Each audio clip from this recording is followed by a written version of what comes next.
Rudolf Carnap, les fondements philosophiques de la physique. Introduction claire et vigoureuse à l'épistémologie.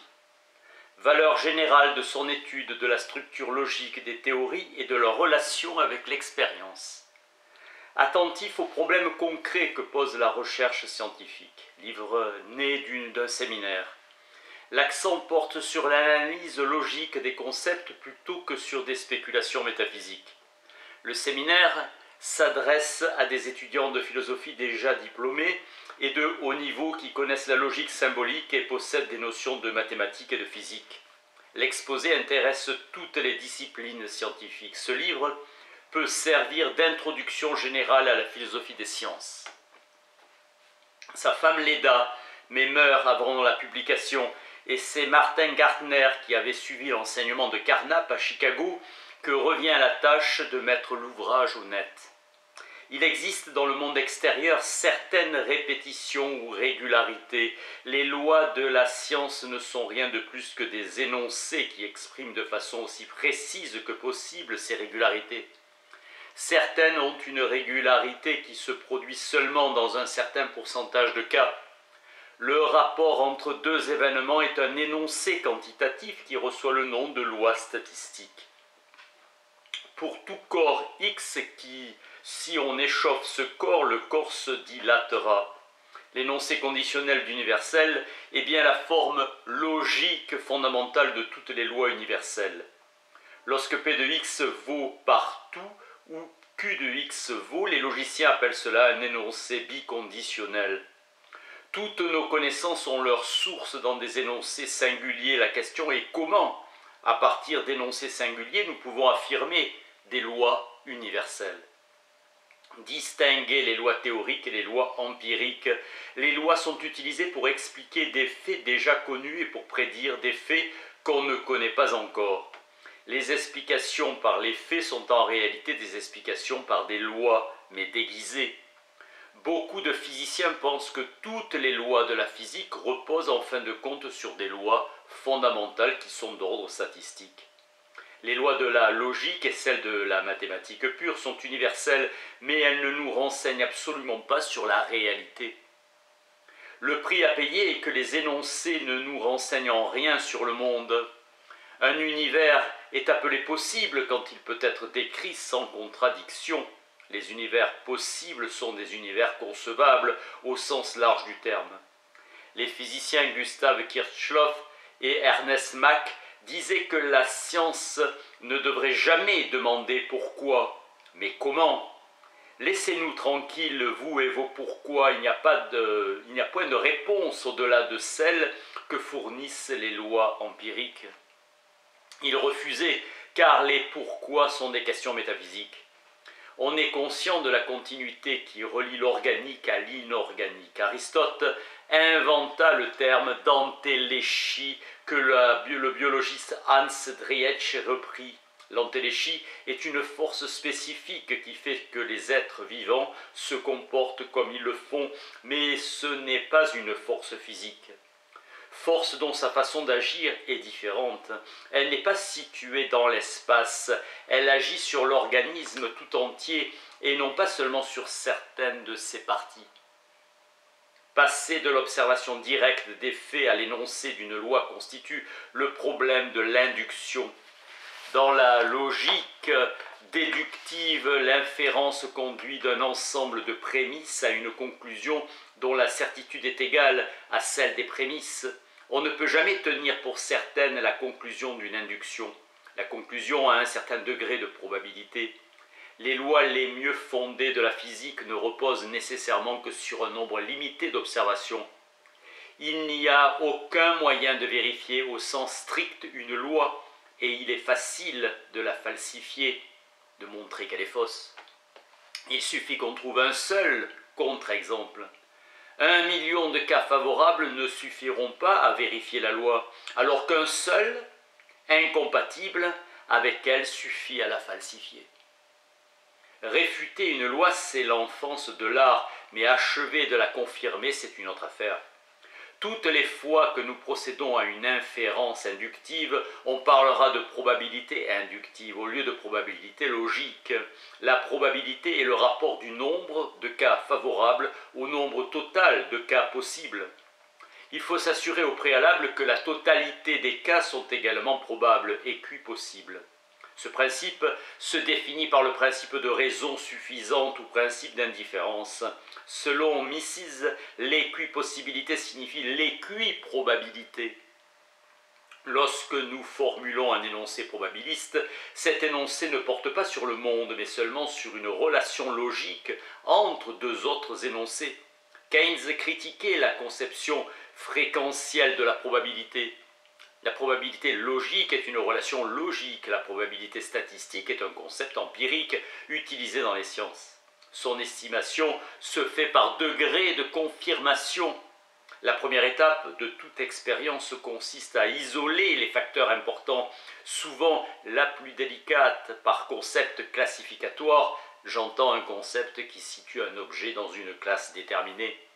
Un concept comparatif exprime la relation qu'un objet entretient avec un autre objet en termes de plus ou moins, plus chaud ou plus froid. Le concept du plus chaud a finalement abouti à celui de la température. Le langage qualitatif ne comporte que des prédicats, l'herbe est verte, tandis que le langage quantitatif utilise des symboles de fonctions prenant des valeurs numériques. Dans l'échelle centigrade des températures, une règle assigne la valeur 0 à l'eau en cours de congélation, 100 correspondant à l'état de l'eau en ébullition. Le thermomètre se construira de façon que le tube indique des différences égales. Les physiciens décident par convention la mesure d'une grandeur. L'unité de longueur, le mètre, a pour définition la longueur d'onde dans le vide de la radiation de l'atome de krypton 86, multiplié par 1 656 763,83. L'unité de masse ou de poids, le kilogramme, est fondée sur le kilo étalon conservé à Paris.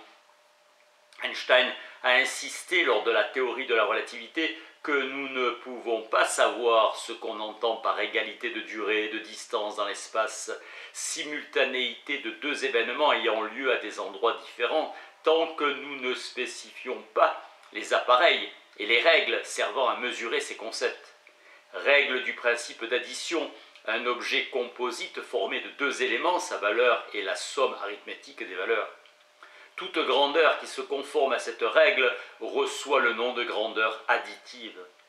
La densité est une grandeur dérivée car sa mesure repose sur les grandeurs longueur et masse. Technique des approximations successives. La signification d'un concept ne peut nous être entièrement livrée par un seul procédé de mesure. La physique ne cesse d'apporter en renfort des lois nouvelles et des règles opératoires nouvelles. Les concepts quantitatifs ne nous sont pas donnés par la nature, ils découlent de la pratique qui consiste à appliquer les nombres aux phénomènes naturels. Galilée le premier a utilisé avec précision la méthode quantitative. La géométrie consiste en une recherche portant sur l'espace qui nous entoure et non l'espace pris dans le sens abstrait. Des preuves empiriques nous montrent que l'espace est non euclidien.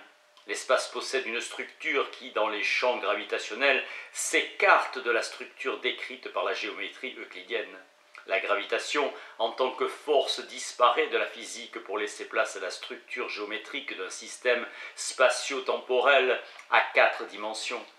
Fameuse phrase de Galilée, « Le livre de la nature est écrit dans le langage des mathématiques ».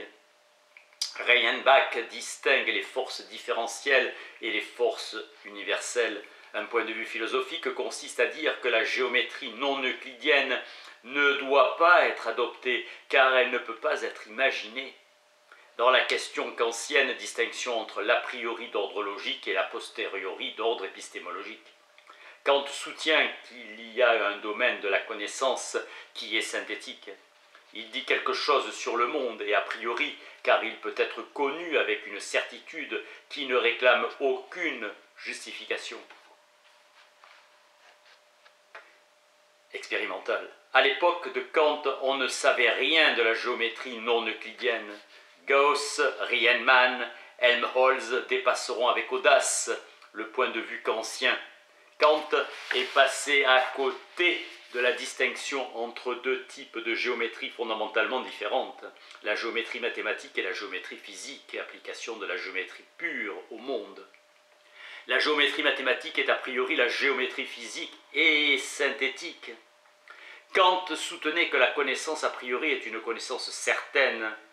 La théorie de la relativité a démontré qu'ainsi entendue a priori la géométrie ne nous dit rien de la réalité. Aucun énoncé doué d'une certitude de caractère logique nous renseigne également sur la structure géométrique du monde. À l'ancienne philosophie de la nature s'est maintenant substituée la philosophie des sciences. La relation causale signifie prédictibilité. L'affirmation que A est la cause de B, relation causale, signifie ou a un sens, mais si son auteur n'est pas en mesure de préciser les lois indispensables à sa démonstration. Parler d'une loi de la nature, c'est d'après certains philosophes exprimer davantage que la simple succession de deux événements. La signification relève du contenu cognitif de l'énoncé d'une loi. Bernard Badvink ira jusqu'à dire que la nécessité exprimée dans les lois de la nature est une nécessité logique. Erreur, car nécessité logique veut dire validité logique. S'il existe une nécessité dans les lois de la nature, cette nécessité n'est assurément pas d'ordre logique. La signification cognitive d'une loi repose sur son aptitude à fonder des prédictions. David Hume, dans sa célèbre critique de la causalité, refuse tout fondement à l'idée d'une nécessité intrinsèque à toute séquence causale observée. Aucune nécessité n'a été observée, car elle ne tombe pas sous l'observation. Ne la posez pas, dit Hume. La conception conditionnaliste de Hume n'a cessé d'être corroborée toujours davantage par Mach, Poincaré, Russell ou Schlick. Un énoncé sur une relation causale est un énoncé conditionnel. Il n'est jamais possible d'affirmer une relation causale à partir de l'observation d'un cas unique. Seule une loi générale, elle-même fondée sur l'observation répétée de la nature, autorise à poser une relation causale. Les causes doivent égaler les effets. Un énoncé est causalement vrai s'il est une conséquence logique de la classe de toutes les lois fondamentales. Les lois fondamentales sont définies comme étant des énoncés vrais et possédant une forme nomique. Les lois causales sont celles qui permettent de prédire et d'expliquer les événements. L'ensemble de ces lois décrit la structure causale du monde. Le déterminisme est une thèse qui attribue à la structure causale du monde une force telle qu'il est possible, à partir d'une description complète de l'état global du monde, à un instant déterminé, de calculer à l'aide des lois n'importe quel événement passé ou futur. Conception mécaniste de Newton dont Laplace a fourni une analyse détaillée. Ainsi, on peut attribuer à ce monde non seulement une structure causale, mais plus spécifiquement une structure déterministe. Dans la physique contemporaine, la mécanique quantique a une structure causale que la plupart décriraient comme non déterministe. Structure plus faible que celle de la physique classique, car elle contient des lois fondamentales de caractère essentiellement probabiliste. L'existence des lois probabilistes signifie l'effondrement de la thèse déterministe. Dans l'histoire de la philosophie, le problème du déterminisme est rattaché étroitement à celui du libre arbitre. Nous pensons que nous opérons un choix, que nous prenons une décision, mais en réalité, tout événement est prédéterminé par ce qui l'a précédé et même par ce qui est antérieur à notre naissance. L'homme n'est jamais plus libre que devant un choix. L'acte découle du caractère psychologique et l'homme agit librement. Le déterminisme classique interdit de donner un sens à l'expression de choix humain libre. Le terme de contrainte renvoie par définition à l'action de facteurs causals externes. Les processus aléatoires de l'organisme humain influencent les choix et les rendent encore plus aléatoires. Dans le monde macroscopique où se déroule la vie des hommes, l'indétermination quantique ne joue aucun rôle. L'intensité d'un courant n'est pas observée, mais inférée à partir de ce qui est observé. La différence entre les lois théoriques et les lois empiriques ne réside pas dans le bien fondé.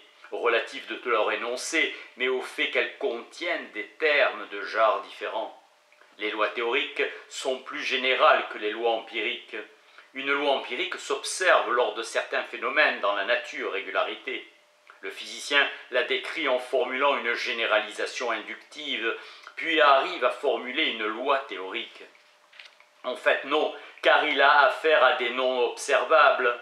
Une loi théorique aide à expliquer certaines lois empiriques déjà formulées et à dériver de nouvelles lois. Un énoncé s'avère prendre la forme d'une conditionnelle universelle.